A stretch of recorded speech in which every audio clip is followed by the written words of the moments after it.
Uh, Good evening. Kavod, how are you? Thank God. Oh, Hashem.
I guess we're continuing here in the Bet Yosef. There's a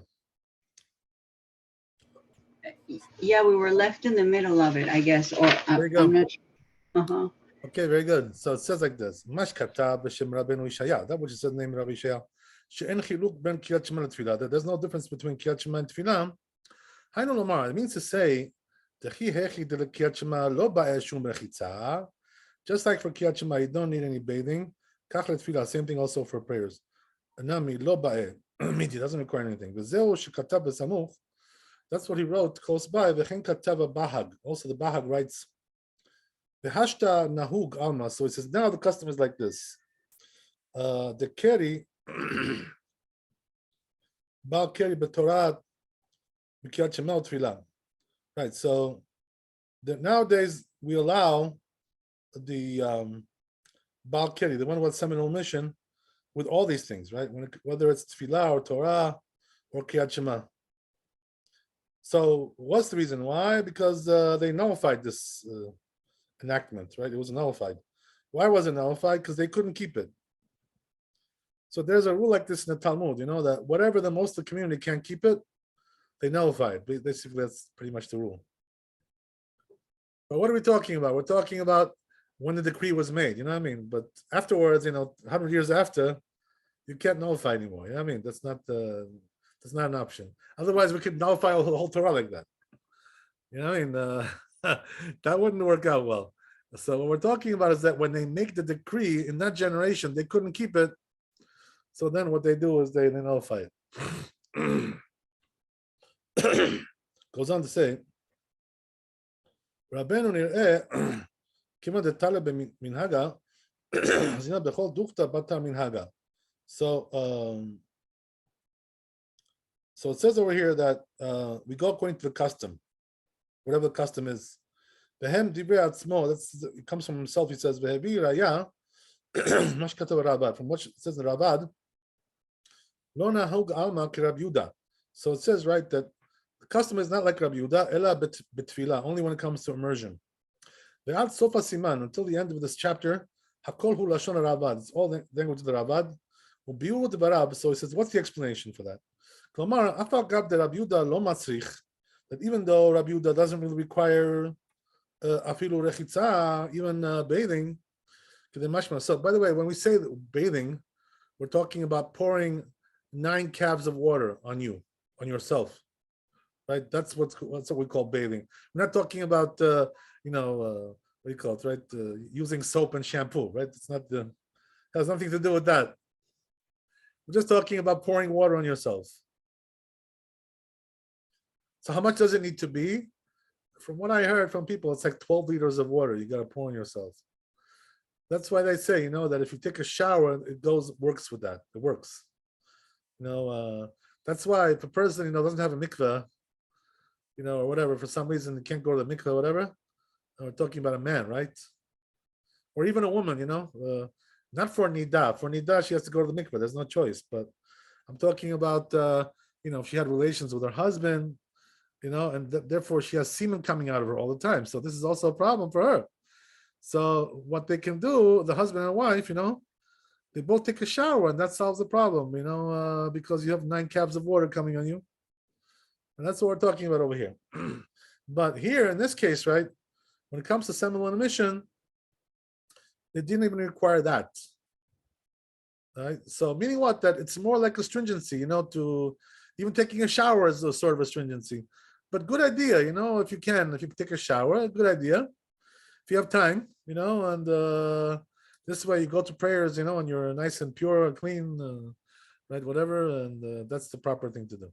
But the truth is, according to halakha, what we're saying over here is you don't need any of these things. You can get away with doing nothing. They nullified it. Okay, so then he goes on.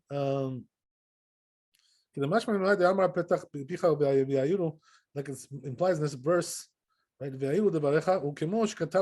we wrote above, it says Zairi lo amar de batlua ela letfiluta.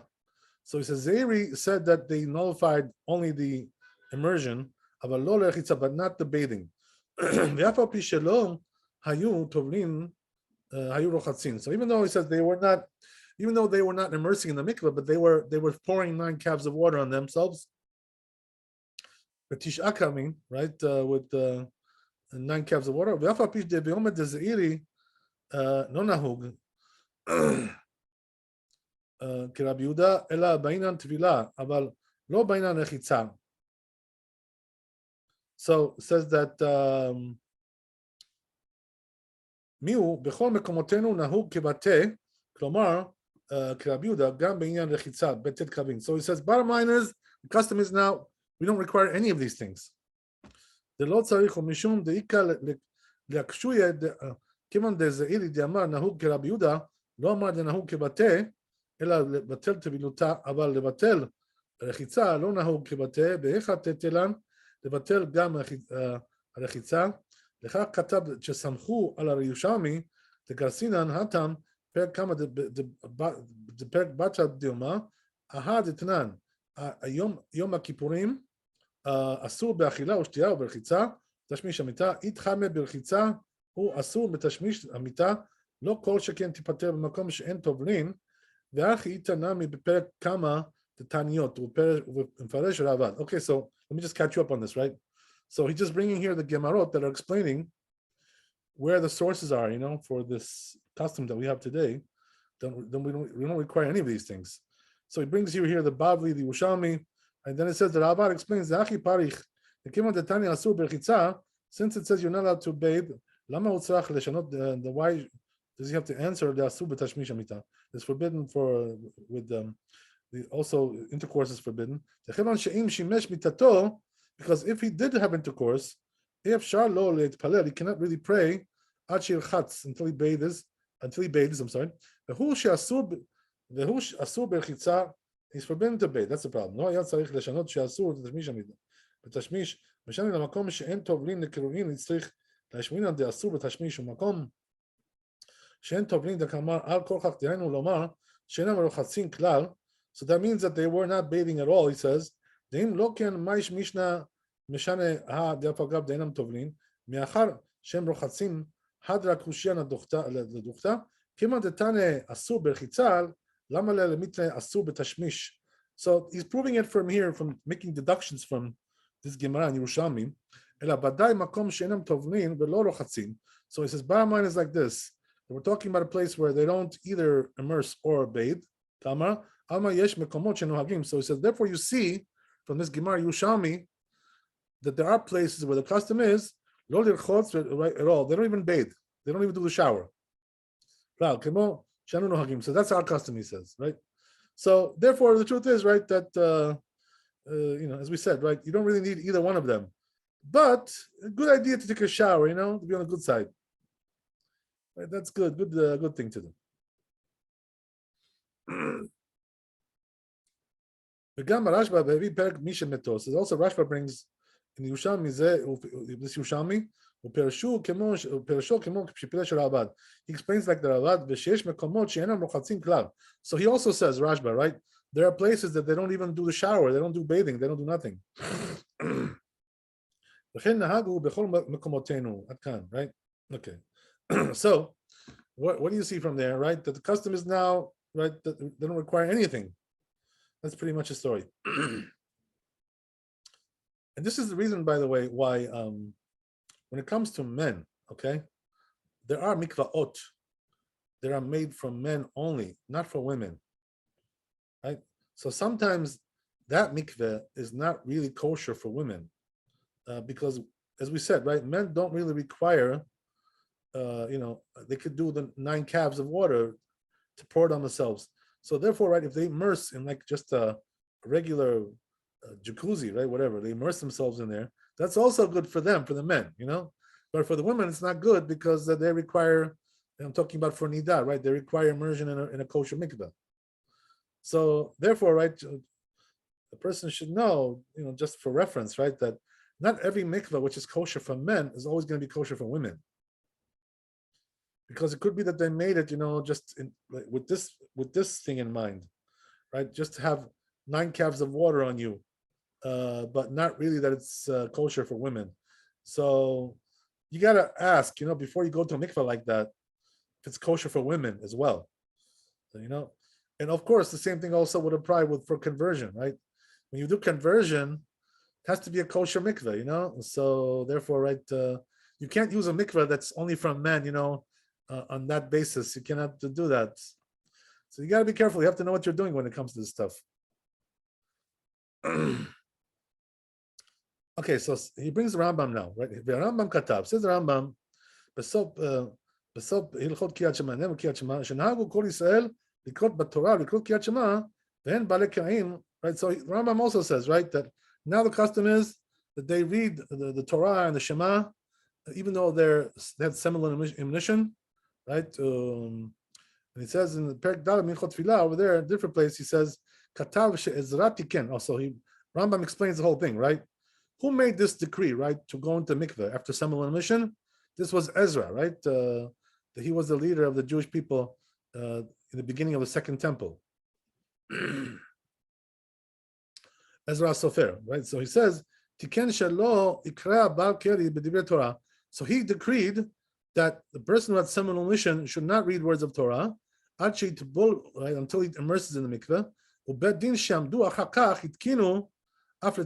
So look what he says, right? The Bet Din that came after Ezra, they also decreed this for prayers as well. So Ezra did it for Kriyat Shema and Torah. And then came the next Bet Din, right? And they also made it for Tefillah. So what does that mean? You shouldn't do Amidah until he immerses. So that's the Rambam, right? This decree was already nullified. When it comes to prayers, right? Because it didn't spread amongst all the Jews. In other words, they weren't able to keep it. That's the thing, right? The people couldn't keep this. It was too hard for them. So then afterwards, the Rambam says, right, the custom is in right, Iraq and also in Spain, he says, She'en Baal Keri mitpalel, that the Baal Keri doesn't play until he takes a shower, right? At least that much, right? Mishum ikon dikatecha likat Elohecha Israel. So in those places, the custom was to at least to do a shower, right? As we said, there was different customs in different places. But when was that said? Bebari, we're talking about a healthy person. Or we have a sick person who had relations. But if you have a sick person who saw seminal mission, Leon saw against his will, patur min harechitza, he's exempt from bathing. Then bazeh minhag, so he said that's not a custom. He says.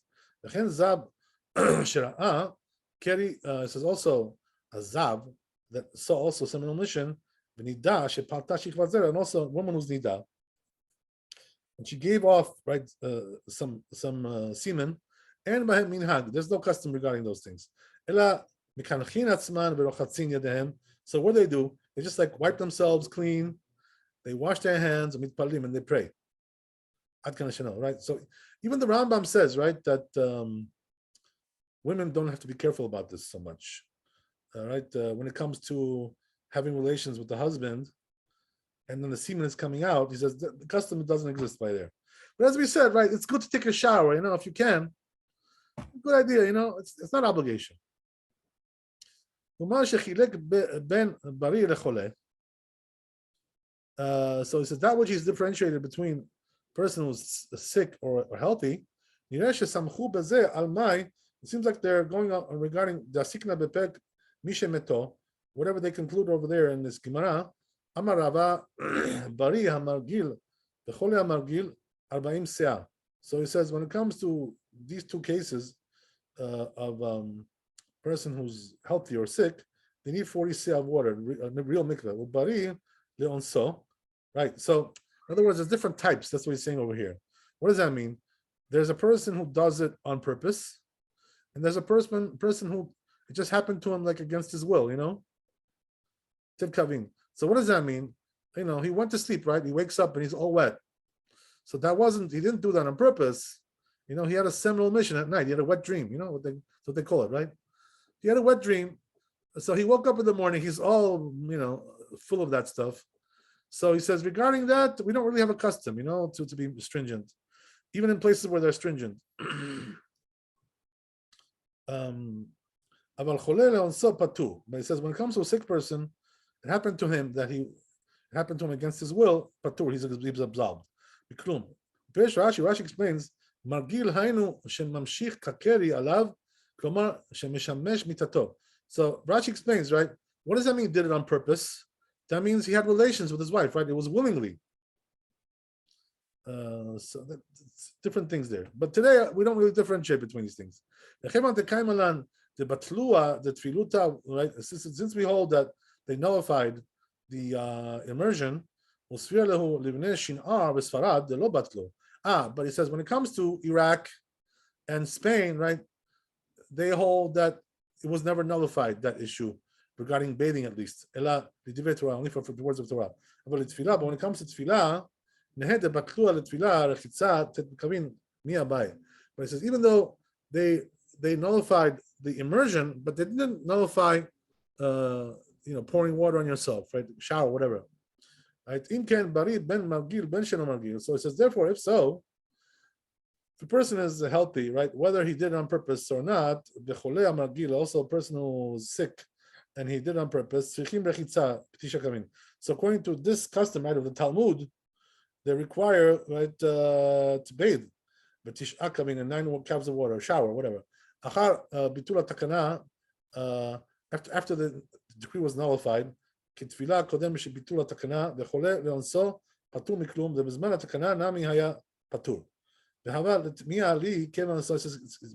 he's saying, right, according to this, comes out that there are certain things that they kept, right, as we said, depends on the custom.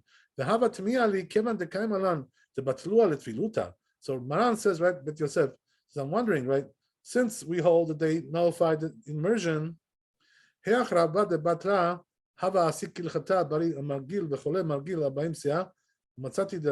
then how did Rabbi pass in the Gemara that you need to still to immerse? So he says, I found the Rashba, because there is one that's stringent about this. And he doesn't hold like Rabbi Yehuda. And betera kapasik Rabba acha hilchata mai lomar adafilu man de lo nahi k'Rabbi Yehuda b'metera ve'avid k'takanata de'Ezra ve'takanata de'Rabanan de'patar Ezra b'cholei hamargil bari leonso lo tzarich ela tish'a kavim b'cholei leonso patur miklum. Right. So he brings all this, right, deduction over here, whatever, that tries to sort out all these opinions. Katav Rabbeinu b'siman Reish Mem Aleph. So it says Rabbeinu over there in 241.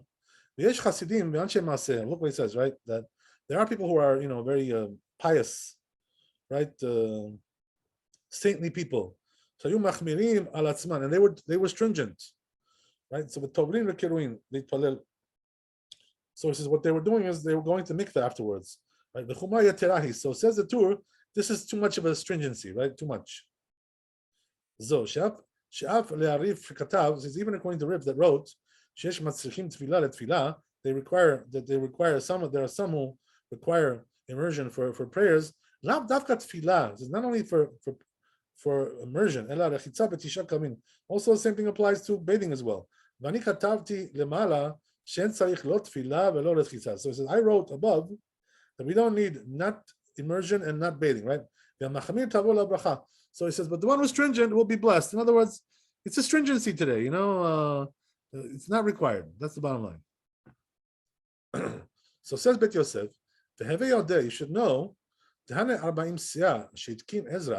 right, regarding the immersion in 40 se'ah that Ezra decreed, the Baal carry for one who assembled in mission. Look what he says, right? Even if all the water, he says, is drawn, ksharim, it's kosher, right? So meaning what? You see from here, listen to this carefully, right? This is very important. That's what I told you, right, about the men's mikvah. A men's mikvah is not necessarily kosher for women. Why? Because he says over here, right, that in a men's mikvah, you're allowed to have their drawn water, right, which is not allowed for women. You know what I mean? So what does that mean? When you go to the men's mikvah, they can just fill it up like with water from the hose, hose it down, and fill it up. You can't do that for the women. It's not the same thing, right? So therefore, again, right, we're coming back to that issue again. So he says over here that when Ezra made this decree that they should immerse the men after seminal mission, he didn't decree not to use drawn water. So therefore, you can use drawn water. That's what he says.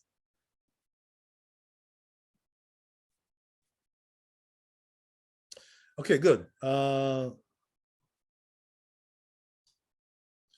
time Masechet Mikvot, like it says in Masechet Mikvot, there's Perek Shmini, right in the beginning of this 8th Perek. Mikvaot Ta'akum Shebechutz Ha'aretz Ksherim LeBal HaKerim. Oh, the same thing it says over there. That what? That even if you have a mikvah, right, which is not, as we said, right, it's not really kosher for women, but from men it's kosher. So therefore, right, a man can immerse in there, even though he's not really sure, if it's drawn water or not drawn water. Who cares? You're a man, go for it, right? No problem with that.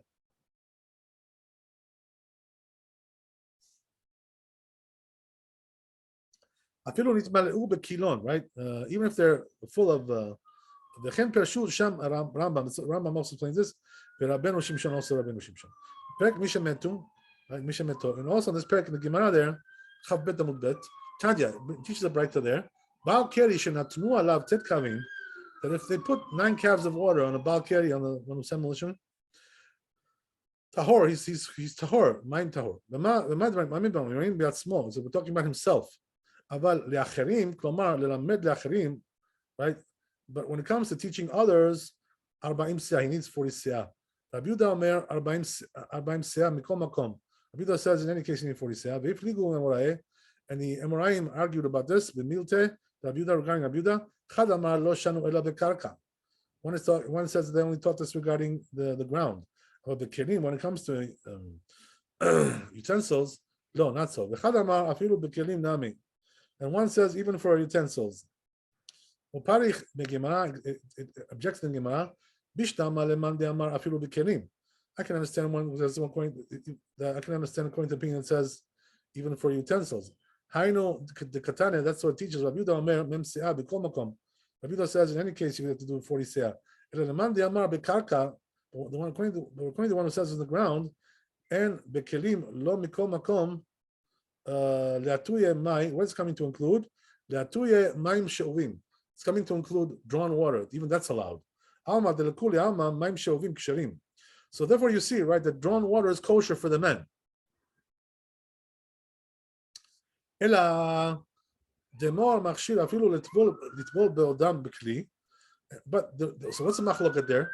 Machloket is there's one opinion that says you can even immerse in there and it's still in the utensil. And there's another opinion that says even though there's drawn water, but we need that it should be in the ground, not in a utensil. Just like they do with the immersion, regular immersion. So it says we have it says in the 2nd parak of Gittin. Tet Zayin Amud Aleph. Amar Papa. Says Rav Papa, Hare Amu Baal Keri Hachole Shenaflu Alav Tisha Kamim.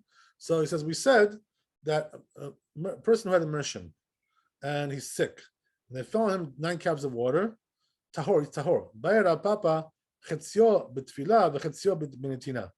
Right. So it says some of it, half of it is immersion, and half of it is pouring on him. What's a din? In other words, if you did it this way, does that work or not? That's the question. So what's the question? The question is like this, right? We said you can throw on him 9 calves of water, right? And he's pure. So Rav Papa asks, okay, but what about if like half of it you threw on him and half of it he immersed? Does that work? So Gemara says teko, right? We don't know the answer to that. Okay, so Pirish Rashi explains Baal Keri, right? Tahora, he's pure, Baal Keri, the Divrei Torah. So he's pure for words of Torah. The Ezra Tiken Tvilah lebala Kerain. So it says, right, that Ezra made the decree for people who had emission. Kodem shiasku b'Torah, before they learn Torah. Vekilu ala chole, they were lenient regarding the sick. B'netinat tisha kavin, that they could just do 9 calves of water. Afilu shovin, even if it's drawn water. B'masechet brachot. That's what it says in brachot. Aval letaharo likanes lamikdash. But if he wants to be pure enough to go into the temple, that's something else. Then we require 40 seah, regular mikveh. What about if it was half and half? Some of it went into the mikveh, and on that half he put 9 calves of water, drawn water. So it says, therefore, since it's a rabbinical decree, we go lenient. Says, even though that the decree of Ezra now is nullified, says, I still wrote it. Why? Because there's a practical application here. A person who wanted to be stringent, right? So if you want to be stringent, we have to teach you how to do in order to fulfill the decree of Ezra, even though it was nullified. This is the reason why we taught you all this stuff, right? So it says, and the 9 calves that they said, Dafka kesheshofchim alav, that's when they poured on him. But to immerse in there, it doesn't help you, right? You can't immerse in 9 calves of water. Right? You only pour it on you. So shower is good, right? That's why. Whether it's kli or karka, the ground, the gasinam beperk mishemeto, because we have this Gemara there.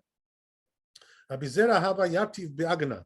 So it says, right, Rabbi Zera was sitting in the agana, right? That's with some kind of utensil, the maya of water. Masuta amar le, so he told his attendant, Zil ve'ayte tish akavin, he says, brings me 9 cups of water, v'shadi alay, and it's poured on me, right? Give me a nice shower there so I can get cleaned up. Amar le Chia baraba, lama le lemor kule hai. So he asked him, this rabbi, right, what do you need all this for? Hayativ mor begavayu, you're sitting in the water, you right? So what do you need to be poured water on you? So Amar le kemem siah ma mem siat b'tfilah. So he says, just like 40 siah requires immersion, and not pouring on you. Same thing with 9 calves. Requires pouring on you and not immersion. Says Rabbeinu Yonah, that bathing in 9 calves of water, so he says you have to pour them from a kli. They can pour it out from there. Below shum hafsaka, without any stop, right? That's what also comes out from this Mishnah. So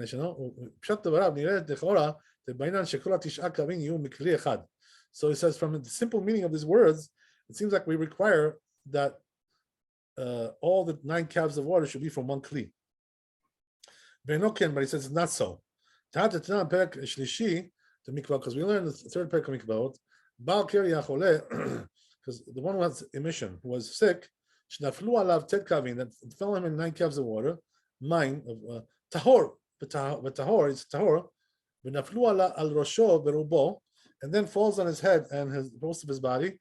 3 lugs of water, mime shovin, drawn water, from one utensil, from 2 or 3 utensils, mistarfin, they do combine. but from 4 and mitzarfin, they don't combine. But midvan morning, what was that said? Bizman sheitchil hasheni ad shelo pasak harishon. That's only when the second one began before the first one stopped. Upiresh Rabbeinu Shimshon explains, Tet kavin bepek mishen meto, 9 calves of water, Tanya bal keri achole.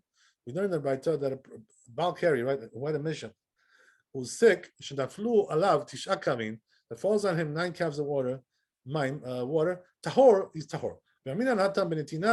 So we said over there it has to be put on him, but not immersion. And we learn in this Mishnah, the mikli echad or shnaim, if you do it right from 1 kli or 2 kelim, 2 utensils, or shlosha or 3, or uzman shematchil hasheni, when the second one begins, ad shelo yapsik harishon. You have to start the second one before the first one stops. Mistarfin, me'arba and mistarfin, but for 4 they don't combine. Okay, ad kan hashano. The Gama Rambam Perk Gimel Meklod. Also Rambam, he says, Katav. He also writes, Kevar biano bebrachot. Says we already explained in brachot. Shebal keri im yeh chole. That if Bal keri is sick, Barak keri ditzono, and he saw, right, he had relations with his wife. Hine hu yaspik lo mina tahara. So it's good enough for him to le'inyan atfilah for prayers. Sheishpoch alav atzmo tet kalmin, to pour upon himself 9 calves of water. Ve'amru sham.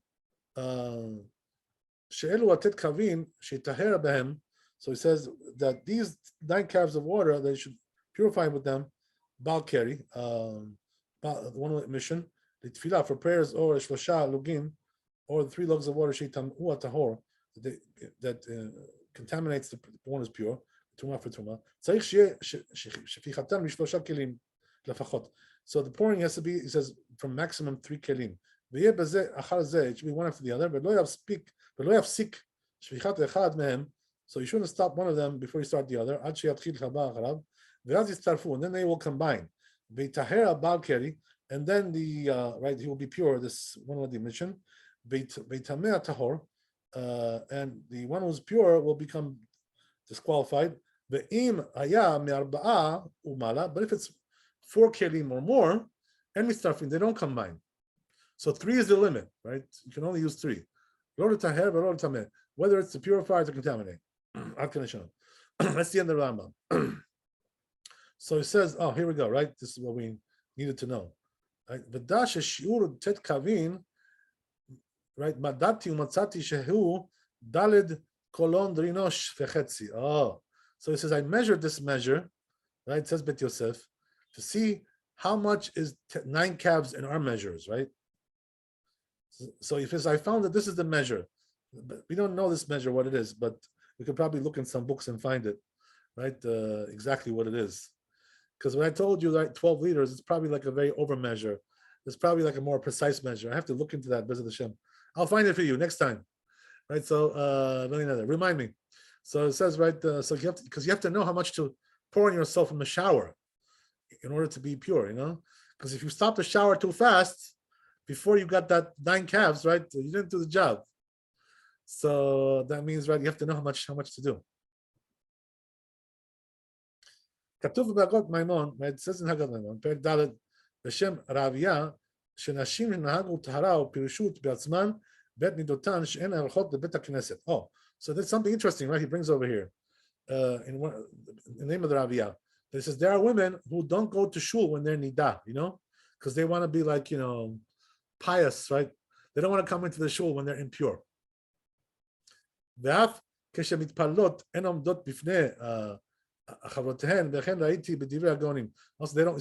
they also don't pray in front of their friends. So I saw, it says in the words of Gaonim, says that's kosher to do that. Like we said, regarding some of the mission. So he says, I heard that some women are lenient about this, some women are stringent, right? So he says, whoever is stringent, they give him a length of days. Right? So he says, right, it's not obligation, obviously, but it's, you know, it's like a stringency. Says over there, Siman Kuf Lamed Bet, says this rabbi, Shahu Hitir Bayamim Hanoraim B'Kiyat Gavna Shabot Mitasfot Lebet HaKnesset Lishmoa Tfilah Ukriya Shelchu Lebet HaKnesset. So he, right, allowed the women to come to the shul right? Even on the high holy days, even though they're nida, the Semech Arashi, he says he relied on what says Rashi, Shematiro mipnei nachat ruach lenashim. So they allowed it because they don't want the women to get frustrated. They can't go to shul. It's very frustrating. Ki hayu lahen leitzabon ruach u'machalat lev. So that makes the women very upset. They can't go to shul. שהכל מתאספים להיות בציבור, so it says because everybody's gathering, there, in the shul, right? Everybody comes. והם יעמדו בחוץ, and what? Women should be standing outside, like some kind of foreigners, whatever. Right? Doesn't sound good to do that. And the truth is, right, nowadays, all the single women don't go to the mikveh, you know what I mean? So therefore, that would have to exclude all the single women, if that was the case, So, I mean, that would be really very harsh to decrease something like that on the ladies, So therefore, the truth is, it's nowadays nobody is careful about this. Nobody really cares about it. That's what he says over here, right? Said. Says nowadays none of the women keep this stringency, right? The Knesset said to come into the shul. כתב רבנו ירוחם בדברי כ"ו חלק ג' שראה אנשים ונשים טועים לומר שהיולדות צריכה להיזהר מלהיכנס בבית הכנסת. So there's also, he says, I saw another mistaken thing, he says, that there are people who think, that after a woman gives birth, because, she's nida now, right? She can't come into the shul, oh yeah, don't come to shul, right? Until the 40 days pass for the male, 80 for the female, for the girl. So it's just a mistaken custom, this whole thing. Right? So don't worry about these things, So look what it says, right? That we should object to them. So not only we don't have to, they don't have to do this, but even if they do it, we should object. We should say, no, you're being too stringent,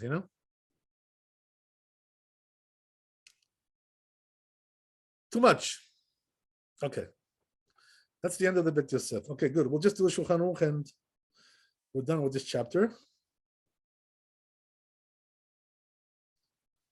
This was a long one. Oof.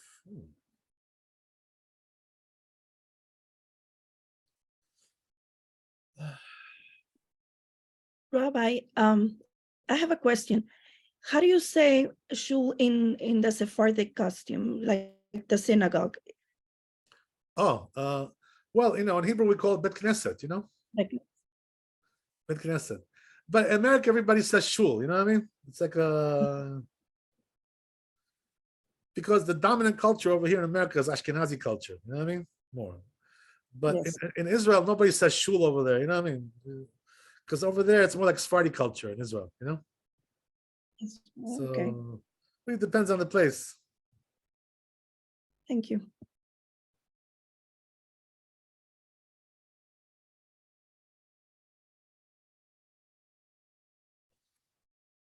Okay. Okay, let's see Shulchan Aruch.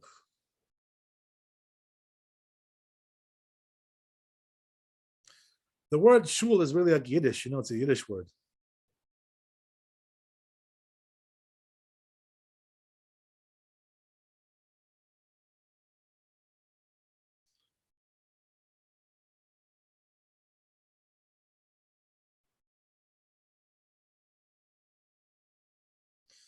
So we're almost done with the laws of Kriyat Shema. We only have one chapter to go. All right, let's see what's going on here.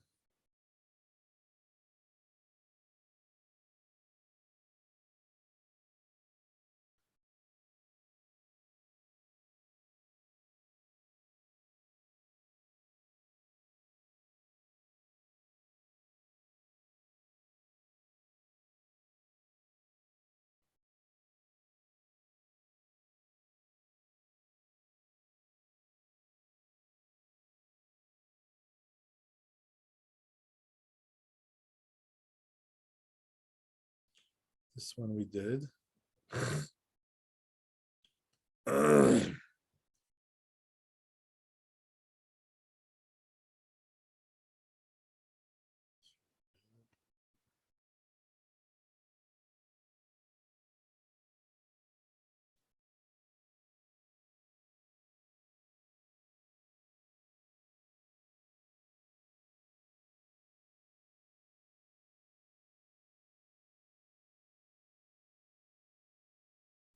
Okay, we'll just do the last one here. So it says like this. So it says you're allowed to read Kiyat Shema in a house where there's excrement there, or urine, or some kind of canister. Once you distance yourself, right, like we said, the halachot, that distance that you have to go, even though you're indoors, right, still it works, this solution. So what did we say, if you remember, right? We said that if it's in front of you, you have to distance yourself until you can't see it. If it's in back of you, then only 4 amot is enough, right? As long as you don't smell it. What about if it's on the side? It's on your side. So that we said, right, the side is like the back. So the same thing as the back. Okay, so then we said, another way you can do it is right? Another solution is you cover it with a utensil, right? So you overturn some utensil and you cover it, and that solves the problem once it's covered. Even though they're in the house with him, this is considered like buried. You're allowed to read kenegdo next to it, right? As long as it's covered. So all these things apply when you don't smell it, right? But when you do smell it, it doesn't matter what the situation is. You can't read until the smell stops. Okay, so let's go to the next chapter. We have one more chapter here.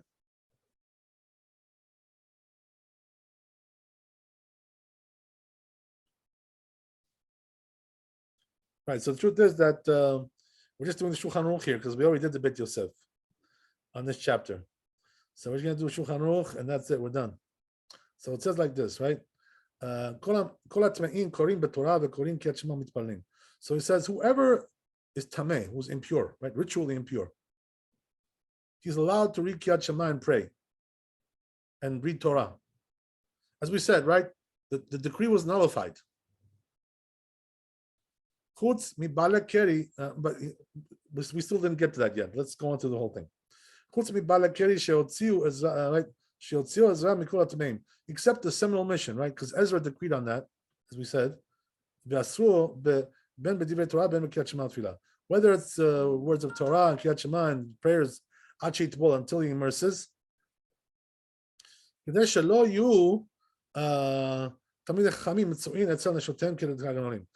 So look what he says, right? It's so funny. He says, right, what's the reason why Ezra made this decree, by the way, right? Why would he want to do that? Give you a hard time like that, go to the mikveh now, you can't learn, you can't do nothing until you go to the mikveh, give me a break. Like what are you trying to make my life difficult? Why did Ezra make this decree?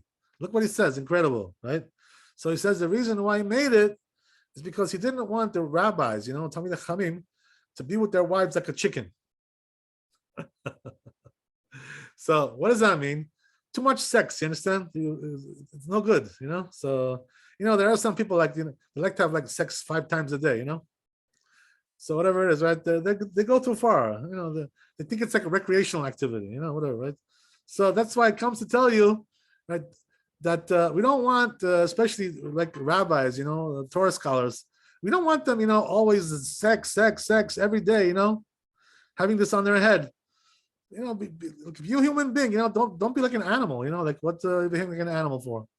So therefore, right, that's why Ezra told them, no, rabbis, control yourself, right? What's with you guys? What as the Talmud says, right, that really for a Torah scholar, when should he be with his wife? Just on Leil Shabbat, right? That's it, once a week on Shabbat, right? And it says in Mishnah Brura, nowadays the custom is like twice a week, whatever, for Torah scholars, because we're not such a high level like we used to be. In the old days, it was once a week. Now he says the custom is twice a week. But the truth is, according to the Kabbalah, according to the Zohar, this custom doesn't really fit so well. Why? Because if you want to bring down a very high soul, right, when you have children, you want to have like a very high level soul, a person who's like a Hasid, very pious, like David HaMelech, like King David, right? So what should you do? You should only be with your wife on Shabbat. You know what I mean? That's the way it's done. So therefore, right, Ezra knew what he was doing. He knew what he was trying to do. Right? So that's the whole thing, So really, according to Kabbalah, a person who wants to have really, really special children, only on Shabbat, Rabbi, that's it. Nothing else for you, right? That's it, right? We're not going to let you do anything else. Because if you have children, right, from intercourse that comes not on Shabbat, what's going to be is that neshama is going to be what? It's going to be reincarnated, with sins. He had sins already, all kinds of stuff. So he's going to give you a hard time a little bit, You're going to have a hard time with him. He's going to have all kinds of things in his head, all kinds of weird stuff, right? So therefore, if you want to avoid all that stuff, what do? Only be with your wife on Shabbat. But you know what the problem is? The problem is we're not on that level today. What does that mean? That if a person has only intercourse, especially when a person is young, right, with his wife once a week, it's not enough for him, so he can go berserk like that, because why? Because anyway, right, half the month when it comes to women, you can't be with them anyway because they're nida, right? Half the month is nida. So then what do you have? Only half the month, and only on Shabbat, right? So what does that mean? If you're lucky, you'll get twice a month to be with your wife. You know what I mean? If you're lucky, right? So that's a tall order for most people today. You know what I mean? We're not on that level. So, we do the best we can, whatever God help us, right? Hashem should help us. That's the idea. So this is why Ezra made this decree, right? He didn't want the rabbis to be too much into sex. That's the whole thing. Okay, so but as we said, right, they weren't able to keep this. It was too much for them. As we said, we're just not on this level. We're just we're not there. We're not holding there. So what can you do, right? C'est la vie, such is life. So it goes on to say, right? But so says Shulchan Aruch afterwards, right? They nullified this decree, right? They nullified it. So therefore, they just put it back to the way the din is, right? Meaning what? The real halacha. That even a person who had seminal mission is allowed for words of Torah and Kriyat Shema and Tefillah and Kriyat Shema and Tefillah. Without any immersion, and without any bathing. So that's the custom nowadays, right? That we're lenient about this. Okay, very good. So then he goes on. The Ramah here says the Ramah. יש שכתבו שאין לאישה נידה בימי רעייתה להיכנס לבית הכנסת. He brings this Bet Yosef, right, that we saw, right? Some say that a woman, when she's nida, she shouldn't come to the shul, right? Oh my God, don't walk in there, right? You're nida, for God's sakes. Stay outside in the street, right? Don't come in. Some have this custom, right, as we said. Or to pray or to mention the name of God. Or to touch even a sefer, right? What does that mean? You're not allowed to touch a sefer Torah when you're nida, right? According to this. That's why there are some women, they don't kiss the sefer Torah when they're nida. There is a custom like this, But as we said, right, that nowadays we don't have this custom. So says the Ramah, some say she's allowed to do all these things. That's the halacha, he says, right? The halacha is that nowadays we're lenient about this, right? Because otherwise the women are going to go crazy. Tell them, okay, you can't go to shul, you can't do this, you can't kiss the sefer Torah, you can't pray, you can't say Kriyat Shema. You're nida, shame on you. What shame on me? Right? That's the way it is. So you're going to drive them crazy like this. So therefore, right, we don't care about this today, as we said, right? That's the idea. Okay, so then he goes on, Ramah here. So it says custom. He says, look what it says. Wow, the custom is like the first opinion. It says. Look what he says, right? It seems like in Poland, right, where he lived, in Ashkenaz, the Ashkenazi countries, it seems like in those days they were stringent about this. Can you imagine? Oh, there you go, right? So look what the Ramah says, right? He says that really the main opinion, the proper opinion is that you shouldn't be stringent. But he says they were stringent in those days. Nowadays, by the way, I don't think anybody's stringent about this. But I don't know, ask the Ashkenazi, I'm not sure about that, right? Ask the Ashkenazi ladies what they do. But he says, you know what? Even these ladies who are stringent, when it comes to the days where counting the clean days already, they're already not stringent. So he says, the place where their custom is to be stringent about this, even on the high holy days, right? Many people come to go to shul. They're allowed to go to shul, like the other women. So he says, because it's very frustrating for the women, as we said, right? So therefore, he says, even the women who are stringent about this issue, Ashkenaz, it seems like when it comes to high holy days, right, they were not stringent. Why is that? Because it'll drive them nuts if they can't come to shul. Okay, very good. So that's the idea, right? So bottom line is, today, nowadays, we're not really stringent about this. I don't know. There may be some remnant of some Ashkenazim who are still stringent about this, but I highly doubt it. Ask the ladies, Ashkenazi ladies. Get back to me, because we'll have a discussion about that. Right? Ask the married ladies, the Rebbetzins. Ask the Rebbetzins, Yeah, Rebbetzin, do you go to shul when you're nida, or are you stringent about that? Let's see what they say. Right. The truth is that I doubt that they're stringent about this. You know why? Because we see, right, that the single girls go to shul today. The Ashkenazi girls, and they're all nida. So what? How can you say they're stringent about it? Right? Very hard to say that. I'm sorry. So then the single ones will never be able to go to shul, no? Because That's they're nida. That's what I'm saying. If you follow this, right, they wouldn't be able to go to shul at all, right? That's the bottom line. They wouldn't be able to pray either. You know what I mean? Whatever. So that's going to be already, Yeah. Because what happened was like this, right? In the old days, in the times of Talmud, the single girls used to go to the mikveh every month. You know what I mean? And then they outlawed that, right? They decreed, the rabbis not the single girls shouldn't go because they shouldn't do any hanky panky. You know what I mean? No hanky panky. So, sorry. So they were allowed back then to go to the mikveh, and then they said they took this custom or law, meaning that the women who were single, didn't have to go to the mikveh. Right. So what happened was that in the old days they used to go, and then they made a decree, right, like an enactment that they should not go. So therefore, the custom is now that single women don't go to the mikveh. Right? May I ask why did they took this custom? Because of hanky panky. Because of hanky panky. You know what it is? You know what the problem is? That when a single girl goes to the mikveh, right, she thinks that she can have, she can have flings with guys, make out with guys, all kinds of, excuse my expression, right? All kinds of stuff. She thinks everything is allowed, So we say, be careful, you. Don't play games, don't, right? So therefore we don't allow them to go because of that. Because otherwise it'll cause all kinds of, promiscuity. That's what's going to cause, you know what I mean? Oh, okay. This is the reason why they stopped allowing that. Okay, right? okay. But the truth is, I have to tell you honestly, when you go to the mikveh, right, nobody asks you if you're single or not.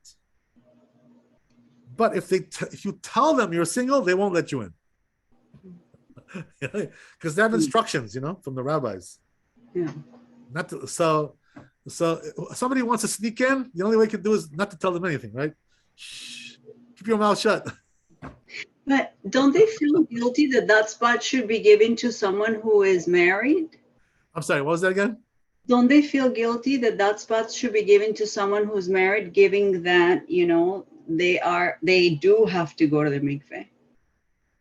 I'm sorry, I didn't understand your question. I didn't get it. And the thing is, don't these women that instead of, being honest and saying, well, if I'm single, I'm going to go. But essentially now she's robbing the spot of a woman who needs to go to the mikveh. No, she's not robbing because there's place for everybody. You know what I mean? They make appointments. There's there's plenty of mikvaot. So, she's not robbing anybody. She's not. Okay, that's why I was asking this question. Right. Okay. No, it's okay. But the truth is, it's better this way. Honestly, that the single girls shouldn't go to the mikveh because it causes promiscuity. That's okay. So therefore, right, the proper thing is for them not to go. But some women probably do sneak in there, I wouldn't be surprised. Right? We won't mention any names. Okay, so right, that's the way it is. I'm not going to tell anything to them. I'm going to tell them nothing. Okay, so anyway, right, that's the idea. So, right, as we said, that the women nowadays, they're lenient about this. They go to shul, they pray, they do everything, right? I don't think anybody's stringent about this today. And that's what the Ramah says, right? The Ramah says the correct opinion is that we're lenient. That's what he says. So therefore, right, seems pretty clear. Okay, very good. So I guess we'll stop there. Very good. We just finished the whole Kriyat Shema. So next time, tomorrow, B'ezras Hashem, we'll start the laws of tefillah, of prayers, right? Which is more relevant for women, more relevant. So it's good, it'll keep you busy. Okay, Chazak Baruch. Thanks for coming tonight. See you tomorrow. Be blessed with wealth, health, happiness, refuah shlema. Whoever needs refuah shlema. And be holy and happy. Amen. All the best. See you tomorrow. Thank you. It's not Shabbat, is it tomorrow? It's not Shabbat. No. I'm joking. Okay. Just to make sure. Shavua tov. All the best. Okay, very good.